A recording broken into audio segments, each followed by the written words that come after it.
Hello, welcome to the Johannes Guamana channel. Today we're going to be talking about snake husbandry.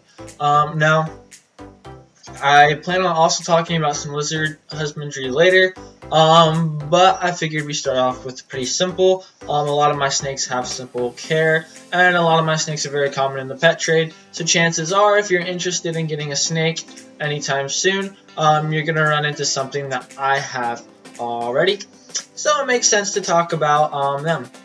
I'll be talking about ball python husbandry is a big one, corn snakes and other colubrids like the hognose, milk snakes, and that's pretty much going to be what I'm going over. Now to get us started off, I'm just going to start with some colubrids, especially the hognose snakes because I have a lot of hognose snakes. One cool thing about hognose snakes is that they are becoming a lot more popular as pets, not just for experienced reptile keepers, but also for the amateurs as well. Their care is pretty easy. She's in a 30-gallon wide, I think. Yeah, it's 30-gallon wide. And I just have Aspen in there with her. And then I have a human hide in there with her as well. Now the reason I have the human hide in there with her is not because I have been breeding her and hoping she lays eggs in that human hide. It is just because she is in a tank and her lid isn't covered in any way to keep humidity in, and she is an aspen. So that's going to make her humidity fairly low. Now thankfully where I live it stays pretty humid. We don't really have a cold season, so the air stays pretty humid. But still I have that human hide in there just in case. And of course I mist her tank about once a day, usually in the morning or usually at night before they settle in. So I've had her for quite some time in that setup, and she's been doing really well. She eats about once a week, sometimes she'll skip a week, so give or take, usually it's about, I feed her about 10 days, every 10 days. Yeah, hognoses are pretty basic. Now, they are pretty shy snakes, so it's nice to have a lot of clutter in your enclosure if you have a hognose. Why? Because they'll hide in pretty much anything they can hide in. Also, one nice thing about Aspen is that it holds burrows very well. So if she wants to dig around and make a burrow, she's able to in that aspen, and it's going to hold there so she can go in there some other time. If you were to look in her enclosure right now, you'd see a bunch of little burrows from her digging around in the aspen. I like to go in there. I'm kind of a jerk about it. I go in there and I'll mess them all up. That way she has to make them all over again. It's kind of like her little enrichment there for her. Keeps her busy, and she gets super confused whenever I mess up all her burrows and she has to go in and fix them. One other thing with hognose snakes, if you go to an expo and get a hognose, usually there's hognose breeders at pretty much a lot of the expos because like I said, they're becoming very popular snakes. So if you go to an expo and you decide you want a hognose, first of all, make sure your setup is ready at your house and everything like that. You're going to want to quarantine it for a little bit if you have a collection or anything. But you want to also make sure you have a good idea about what their eating schedule is going to be like. And what I mean by that, I didn't say that in the most clear way, is ask the breeder, be like, hey, what did you feed them last? How often have they been eating? Why? Is because some hognose snakes won't eat mice willingly. Why? Just because in the wild they're used to eating things like toads and other small amphibians and small lizards and stuff like that. They're not really used to the scent of a rodent. It just doesn't come naturally to them as for say it would come to a rat snake or a milk snake, something that would eat rodents naturally in the wild. These guys love to eat amphibians in the wild. And it's pretty hard to get feeder amphibians unless you go to expos a lot or you're willing to order them through the internet. So just ask the breeder there. A lot of the breeders try to get their baby hognose snakes to eat pinkies right after they hatch, just because they understand that most people are going to try to feed their pet snakes rodents. Why? Because rodents are the most available food source out there for snakes in the pet trade. That might change in the future, who knows, maybe we'll have feeder lizards out there and stuff like that that's already frozen for us to thaw out and feed to our snakes. That'd be pretty cool. But yeah, that's just my little spurt on hognose snakes. As far as specifics go, I like to keep their tank overall around 80 degrees Fahrenheit. It can get cooler to into the 70s at night, even hit down to the 65s. It doesn't get that cold where I live, but it can. And hot spot, I would just give them a heat mat, put on a thermostat. They like belly heat. They're not a huge fan of over the head heat. And you don't want to dry their tank out completely, which is what an over the head lamp will do. I just have a heat mat underneath, and she'll lay on that quite often. My other two hognose snakes, the one male has a heat mat. The other one does not have a heat mat because he's in a pet pal because he's so tiny yet. But there is a distant lamp over, and he's not in aspen. He's actually in dried out sphagnum moss. So whenever I do mist him, that sphagnum moss is going to hold that moisture, so he doesn't have to worry about drying out. So that's on hognoses. Now let's go to our next culprit. So milk snake, similar husbandry to say as a corn snake would be. You could just want a lot of hides, humidity around that 50 to 60%. And once again, I'd go with belly heat on these guys too. Just because an overhead heat lamp will tend to dry these guys out more. And if you live farther up north where there is a cold season, you're going to get that dry air coming in seasonally, and it's really going to dry out all your enclosures. Now, I do have this guy in a tub, so that helps hold humidity. Usually the tubs do, but they don't look very nice for displays. As you can see, there's a tub up top right there, and that has a blue-tongued skink in it, and then there's a tub right there, and that has my quarantine ball python in it right now. And those tubs, like I said, they help hold moisture. And blue-tongued skinks and ball pythons are two species that require around that 70%, 80% humidity. It's dependent on what species of blue tongues you have. I have two Indos, Marukis, so they do need the 70 to 80% humidity. But back to color grids, I get off on rabbit trails sometimes. I love milk snakes. They are beautiful, beautiful snakes because everybody knows that little rhyme, red on yellow kills a fellow, red on black, red on black, right? And they're that red on black right there. So super cool snakes, super pretty. A lot of people like keeping them because they're so pretty, and they're also really cool things to talk about because they look like our coral snakes. Now back to setup idea. So once again, you can apply this to corn snakes as well. Around 50-60% humidity, and try to give them a heat mat and put that heat mat on a thermostat. If you just plug that heat mat into a wall, it could overheat. It will melt the bottom of your tote if you have a tote, and it will also could potentially burn your snake, and you don't want that to happen. That could be pretty bad, and also involve a vet visit that you can prevent just by simple husbandry and staying on your toes about just your heat mat. So one thing I'll also mention about milk snakes and corn snakes. These guys you can find pretty much at PetSmart, Petco. Get them super easy. So I want to make sure that you guys have everything you need to know down about them. Make sure you get a properly sized enclosure. Corn snakes can get up to 5 foot. Some can even get abnormally big and get to that 7 foot long, which is an abnormally long corn snake, but they can get there. So make sure you, like I said, you know what you're getting yourself into. You obviously aren't going to want to buy a pet pal like I have my shovel nose in back there for your corn snake. Maybe at first that'll be okay, but you're going to have to go back to the pet store and get something bigger. My point is, by saying this, is that I'd rather have somebody buy an enclosure too large for their animal than a enclosure too big.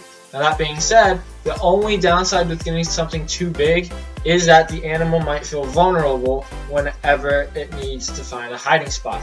But that can be easily prevented with substrate that it can burrow in and with a lot of hides. If it can hide somewhere with fake plants, things that can go underneath. My milk snake has PVC pipes all throughout its enclosure. Why? It can hide under them, it can hide in them, it can climb over them, and then it also has fake plants and that sphagnum moss that it can burrow in and hide underneath those fake plants. So a lot of clutter. That's why whenever you go herping, you'll find snakes under rocks, you'll find them under logs, you'll find them in very dense areas, you'll find them in brush, because their biggest threat are predators that are above them. So if they can cover their back, if they can cover the area that is most vital to them, which would be the tops of their heads and just their whole long body, they're going to be good. It's just a natural instinct that these guys have. And as keeping reptiles, it is our goal to take their natural instincts and just use them to our advantage in captivity to help give them the best lifestyle that they can have in captivity. And that's going to get me into my next snake back here, which is my ball python. I get excited when I can pull her out because she's so new and I like new stuff. And I'm going to talk about this is a female ball python.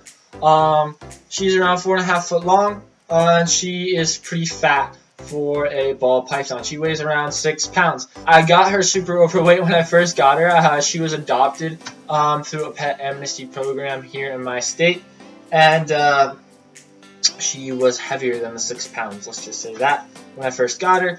So instead of rats, I put her on a diet of mice. Why? Because mice have a lesser nutritional value, but I usually give her around 2 mice a week. She got 1 the first week, then I saw she lost quite a bit of weight just from getting that 1 mouse, so then I knocked her down to 2. And then we're going to wean her back into rats. We'll probably give her rat pups for a bit, and then go back into small rats and medium rats. My guess is whoever was feeding her once a week and feeding her large rats. Which large rats are fine, but you probably shouldn't feed large rats to a ball python once a week. There should just be a different feeding schedule there, in my opinion. Now, pythons. In general, what you're going to want to do for pythons is humidity is a big thing. Why? Because if your humidity is off, they're going to have shedding issues like any other snake. You need to have your humidity on point, and then your shedding is going to be on point. Okay, well, she's just going to climb in my shirt now. Humidity is a big thing for these guys. So what you're going to do is, I just have a heat mat for her underneath her tote. It doesn't melt the plastic on her tote because it's on a thermostat, and if I feel like it's too warm, I'll knock it down. Usually that heat mat's around 90, it'd be 95 degrees Fahrenheit, and the rest of her tank is not heated really whatsoever. My room usually stays around an 80 degrees Fahrenheit in here. So as far as warmth goes, that's what I do. But the reason I'm talking about warmth is because that can tie into your humidity. Now, what I'll do is I have another heat mat, is I'll put it underneath her water bowl, right? Obviously on the outside of her tub, and then that will help heat up the water and actually evaporate the water. Now, I don't have that heat mat on too high, but you'll be surprised with the kind of moisture that I get in there. She just pooped in there, and I'm gonna have to go clean it out then. She shed for me once. I made a quick video on that. You guys probably saw that video. If not, scroll down my channel, you can see that. And her shed all came out in one piece. Super. That's pretty much all you need for ball pythons as temp and humidity go. Remember, you want to shoot for that 70 to 80%. Too many times, I keep saying humidity, humidity, humidity. Why? Because it's important. Because too many times I'll walk into a pet store, right? And I see somebody all excited because they have their new little ball python that's super cute and tiny, right? And then they're walking out with a 20-gal long tank and aspen shavings and a piece of bark and a water dish and a heat lamp. It's like, no, no, no, no, and no. Like, because, I mean, then I always go online whether is it really truly my business to like bump in and say no, or is it the job of the pet store people? My bad. Which it is. It's their job to make sure that the animals are properly cared for, and it's not getting done, obviously. So yeah, I'll usually try to bump in and be like, hey, you should really get like organic soil for that. Or you should put it on paper towels for a while until you get the organic soil. Kind of like do a quarantine setup. It should really have a tote, probably not a tank. You can get a tank, but you're going to have to cover the top. And you don't want a narrow tank, you don't want a long tank. You want it to be long, but you want it also to be wide, because it will give the snake more room to crawl around on the bottom. And you also want a lot more hides than that. You don't just want that little piece of bark in there.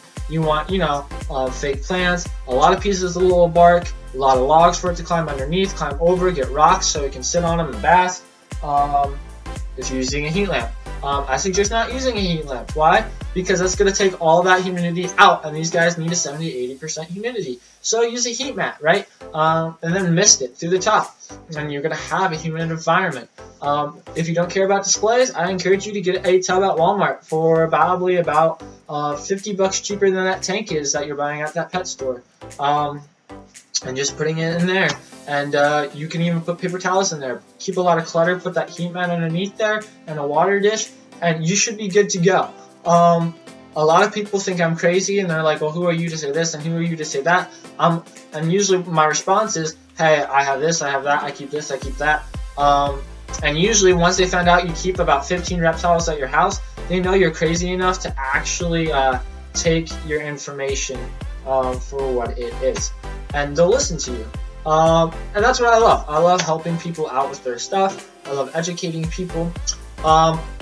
A little interesting fact about ball python, speaking of education. As far as feeding them goes, they do have heat pits. Right there, if you check out her little snoot, you'll see there's little holes on her snoot, right? So those are heat pits. Now, in the wild, she'd use those heat pits to track down prey, right? And then she'll bite it. They're constrictors, so she constrict it. So that's what she would do in the wild. But here in captivity, obviously, I feed her frozen thawed stuff. Now, I still want her to be able to use those heat pits to her advantage. So what I'll do is I usually sit those rodents in a warm thing of water or a hot thing of water. That way, when I put them right into her enclosure, she's going to see that heat from that water, and she's going to think that rodent is very much alive. And also, sounds super nasty, but a wet rodent is a slimy rodent, and a slimy rodent is slurped down like a little noodle for these guys. So they can slurp that rodent right down and eat it pretty good. Especially if you're feeding your snake large stuff. I upped my male hognose to a hopper mouse, right? Which is pretty big for him. But I did the same thing actually. Put it in hot water, and then I gave it to him, and it slipped right down for him. He ate that pretty well. So yeah, that's pretty much all I'm going to talk about as far as snake husbandry goes. If you guys have any questions, feel free to leave them in the comments below. If you have any questions about snakes specifically, just fire away. Ask them. Hit that subscribe button at the bottom of the video. But because we're talking about really a field of science here, and in the field of science, there's always an exception. So I could probably cut that out. Thanks for watching the Johannes Guamana channel, and see you guys next time.